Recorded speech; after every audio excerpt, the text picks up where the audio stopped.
اعوذ باللہ من الشیطان الرجیم بسم اللہ الرحمن الرحیم رب اشرح لی صدری ویسر لی امری واحلل عقدۃ من لسانی یفقہوا قولی۔ السلام علیکم ورحمۃ اللہ وبرکاتہ۔ پیارے بچوں، آپ کو ڈر لگتا ہے؟ اگر لگتا ہے تو کس بات سے ڈر لگتا ہے؟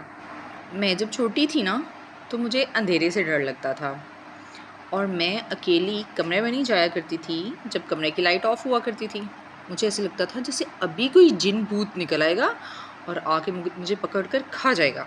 اسی طرح کچھ بچے اور بڑے بھی جب آندھی یا طوفان آئے اور بجلی کڑکے تو ڈر جاتے ہیں۔ اسی طرح ہمیں کچھ شیطانوں سے اور انسانوں سے بھی ڈر لگتا ہے۔ تو جب آپ کو ڈر لگتا ہے تو آپ کیا کرتے ہیں؟ جب مجھے ایسا کوئی ڈر لگے نا تو میں معوذتین پڑھتی ہوں۔ معوذتین کا آپ کو پتہ ہے کیا ہوتی ہیں؟ معوذ کہتے ہیں حفاظت کو، حفاظت کی چیز کو، اور معوذتین یہ دو صورتیں ہیں جو انسانوں کی حفاظت کے لیے اللہ تعالیٰ نے اتاری ہیں۔ یہ دو صورتیں کون سی ہیں؟ سورۃ الفلق اور سورۃ الناس۔ آپ نے 30ویں پارے کے اینڈ پر یہ دونوں صورتیں پڑھی ہوں گی۔ چلیں آج میں آپ کو نا ان کا تھوڑا سا انٹروڈکشن دیتی ہوں کہ یہ دونوں صورتیں کیوں نازل ہوئیں، ان کے نازل ہونے کے پیچھے کیا سٹوری تھی اور کیا وجوہات تھی کہ اللہ تعالیٰ نے اپنے پیارے پیغمبر صلی اللہ علیہ وسلم پر یہ دونوں صورتیں ایک ساتھ اتاریں۔ ایک آدمی تھا، اس کا نام تھا لبید بن عاصم۔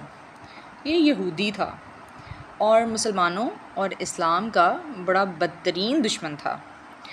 جب اس نے دیکھا کہ اسلام تو ہر طرف پھیلتا چلا جا رہا ہے اور رسول پاک صلی اللہ علیہ وسلم تو عرب کے بادشاہ بنتے چلے جا رہے ہیں، تو اس نے کیا کیا؟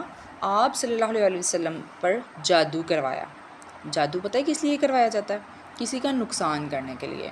اور جادو لوگ اس وقت کرواتے ہیں جب وہ سامنے آ کر کسی کا مقابلہ نہیں کر سکتے، اس سے حسد کرتے ہیں اور اس کو کوئی نقصان پہنچانا چاہتے ہیں، اور یہ بھی چاہتے ہیں کہ کسی کو پتہ نہ چلے کہ کس نے ان کا نقصان کروایا ہے، تو لوگ جادو کا سہارا لیتے ہیں۔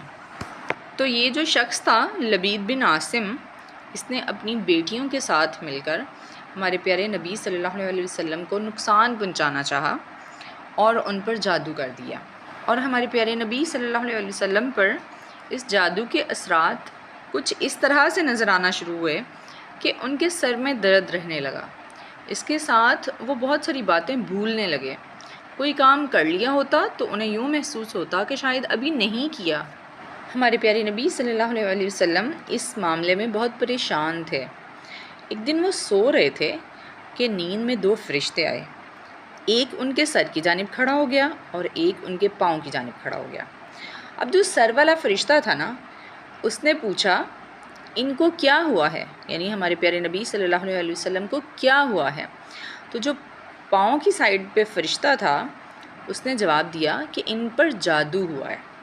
تو سر والے فرشتے نے پوچھا کس نے کروایا؟ اور پاؤں والے فرشتے نے جواب دیا لبید بن عاصم یہودی نے کروایا۔ پھر وہ سر کی طرف کھڑا ہوا فرشتہ پوچھتا ہے کس چیز پر کروایا؟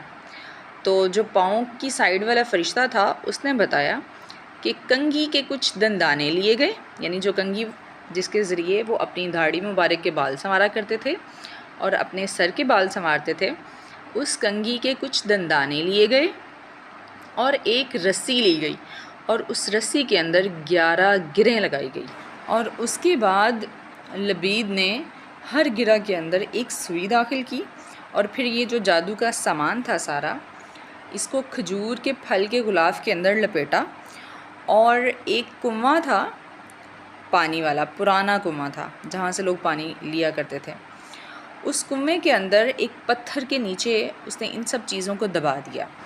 اس خواب کے بعد ہمارے پیارے نبی صلی اللہ علیہ وسلم اٹھے تو پھر اس کنویں پر تشریف لے گئے۔ وہاں جا کر اس پتھر کو ڈھونڈ کر اسے جب ہٹایا تو اس کے نیچے واقعی میں وہ ساری کی ساری چیزیں پڑی ہوئی تھیں، یعنی وہ کنگھی اور وہ رسی اور اس کے اندر سوئیاں۔ اس وقت اللہ تعالیٰ نے اس جادو کا اثر ختم کرنے کے لیے دو صورتیں نازل کیں، سورۃ الفلق اور سورۃ الناس۔ لبید نے رسی کے اوپر 11 گرہیں لگائی تھی، اور اگر ان دونوں صورتوں کی آیات کو ملا کر دیکھیں تو یہ 11 آیات بنتی ہیں۔ رسول پاک صلی اللہ علیہ وسلم ایک آیت پڑھتے اور ایک گرہ کھول دیتے، پھر اگلی آیت پڑھتے اور اگلی گرہ کھول دیتے. تو اس طرح انہوں نے دونوں صورتیں پڑھیں اور وہ ساری کی ساری گرہ کھول دیں اور جادو کا اثر ختم ہو گیا. اس کے بعد ہمارے پیارے نبی صلی اللہ علیہ وسلم نے ان دونوں صورتوں کو پڑھنا اپنا معمول بنا لیا، یعنی وہ صبح اور شام ان دونوں صورتوں کو 3 دفعہ پڑھ کے اپنے دونوں ہاتھوں کے اوپر پھونک مارتے اور پھر ہاتھوں کو پورے جسم کے اوپر پھیر لیتے تاکہ دوبارہ کسی بھی قسم کا جادو ان کے اوپر اثر انداز نہ ہو. اسی لیے ان دونوں صورتوں کو معوذتین کہا جاتا ہے، کیونکہ یہ انسان کو پروٹیکٹ کرتی ہیں، انسان کی حفاظت کرتی ہیں. اور ان کو کب کب پڑھنا چاہیے؟ ان کو صبح اور شام کے اذکار کے ساتھ پڑھنا چاہیے 3 بار، تاکہ انسان صبح سے شام تک اور شام سے اگلی صبح تک اللہ تعالیٰ کی حفاظت میں رہے. اسی طرح اگر کوئی بیمار ہو تو اس پر رقیہ کیا جا سکتا ہے ان صورتوں کو پڑھ کے، یعنی دم کیا جا سکتا ہے. اسی طرح رسول پاک صلی اللہ علیہ وسلم جب بہت زیادہ آندھی طوفان ہوتا، بہت زیادہ اندھیرا ہوتا، تو اس وقت بھی یہ دونوں صورتیں پڑھا کرتے تھے. اور یہ تو اب آپ لوگ جانتے ہیں کہ یہ دونوں صورتیں معوذتین حفاظت کا ذریعہ بھی ہیں اور اس کے ساتھ یہ جادو کا علاج بھی ہیں. دراصل ان دونوں صورتوں کو پڑھنے سے انسان اللہ تعالیٰ کی پناہ میں آ جاتا ہے. اگر ہم ان کے الفاظ پر غور کریں تو قل اعوذ برب الناس اور قل اعوذ برب الفلق، جیسے ہم نے تعوذ میں پڑھا تھا کہ اعوذ باللہ من الشیطان الرجیم، میں پناہ مانگتی ہوں اللہ کی شیطان مردود سے، اس میں بھی پناہ مانگی گئی تھی لیکن اس میں صرف شیطان سے پناہ مانگی گئی تھی. لیکن ان دو صورتوں میں شیطان کے ساتھ ساتھ اور بہت ساری چیزوں اور انسانوں سے کے شر سے پناہ مانگی گئی ہے. اس کے علاوہ ان خواتین سے بھی جو کہ گرہ لگا کر ان میں پھونکے مارتی ہیں یعنی جادو کرتی ہیں، ان سے بھی پناہ مانگی گئی ہے. آپ کو پتہ ہے جادو کیا ہوتا ہے؟ فرض کریں کہ کوئی انسان، اس کی کسی کے ساتھ دشمنی ہے اور وہ چاہتا ہے کہ اس کا دشمن بیمار ہو جائے یا وہ مر جائے یا اس کا کوئی اور نقصان ہو جائے. تو اگر وہ سامنے آ کر نارمل طریقوں سے اس کا کوئی نقصان نہیں کر سکتا، اس کا کچھ بگاڑ نہیں سکتا، تو وہ کیا کرتا ہے کہ شیطانوں کی مدد لیتا ہے اور غلط طریقے استعمال کرتے ہوئے اس شخص کو نقصان پہنچاتا ہے. جو غلط طریقے وہ یوز کرتا ہے اس میں غلط قسم کے الفاظ بھی ہو سکتے ہیں، غلط قسم کے جنات بھی ہو سکتے ہیں، شیاطین وغیرہ، ٹھیک ہے. تو ان کے ذریعے وہ اپنا مقصد حاصل کرتا ہے، یعنی ایک غیر فطری طریقے سے کسی کام کو کرنا، اور خاص طور پر اس طرح کا کام جو کہ غلط ہو، تو اسے کہتے ہیں جادو. اور سورہ فلق کے اندر جادو کرنے والوں سے بھی پناہ مانگی گئی ہے، اسی طرح حسد کرنے والوں سے بھی پناہ مانگی گئی ہے. یعنی اللہ تعالیٰ نے جو مخلوقات پیدا کی ہیں، اگر وہ آپ کو کسی بھی قسم کا نقصان پہنچانا چاہیں لیکن آپ یہ دو صورتیں پڑھیں اور اللہ تعالیٰ سے پناہ طلب کر لیں، تو کسی بھی قسم کی کوئی مخلوق آپ کو کوئی نقصان نہیں پہنچا سکتی. دوسرے لفظوں میں یوں سمجھیے کہ یہ صورتیں ایک طرف تو ہمیں اللہ تعالیٰ سے پناہ مانگنا سکھاتی ہیں، یعنی ہمیں یہ سکھاتی ہیں کہ ہم نے اللہ تعالیٰ کی حفاظت میں کیسے آنا ہے، اور دوسری طرف ہمیں توکل سکھاتی ہیں، یعنی اللہ تعالیٰ پر بھروسہ کرنا.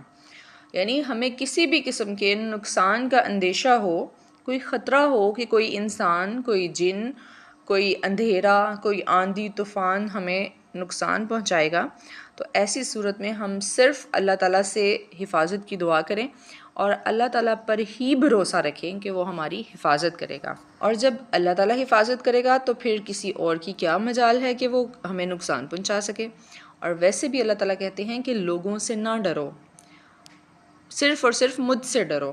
تو یہ صورتیں جو ہیں یہ انسان کے خوف کو دور کرتی ہیں. اس کے علاوہ یہ انسان کے پاس سے شیطانوں کو بھی دور کرتی ہیں، یعنی انسان کی حفاظت کرتی ہیں. جب انسان یہ صورتیں پڑھتا ہے تو وہ جو شیاطین انسان کے دل کے اندر غلط قسم کی باتیں ڈال رہے ہوتے ہیں نا، وہ بھی دور ہو جاتے ہیں. اور اس کے ساتھ ساتھ یہ صورت ہمیں حاسدوں سے بچاتی ہے، یعنی ایسے لوگ جو ہم سے حسد کرتے ہیں، جنہیں اچھا نہیں لگتا کہ اللہ تعالیٰ ہمیں کوئی نعمت دے، ہم پر کوئی انعام کرے، تو ایسے لوگ جو ہیں وہ بھی ہمارا نقصان چاہتے ہیں، وہ چاہتے ہیں کہ اللہ تعالیٰ نے جو نعمت دی ہوئی ہے وہ چھن جائے۔ تو یہ صورتیں ان لوگوں سے بھی بچاتی ہیں، اور اس کے ساتھ ساتھ یہ بیماریوں کے لیے بھی شفا ہیں۔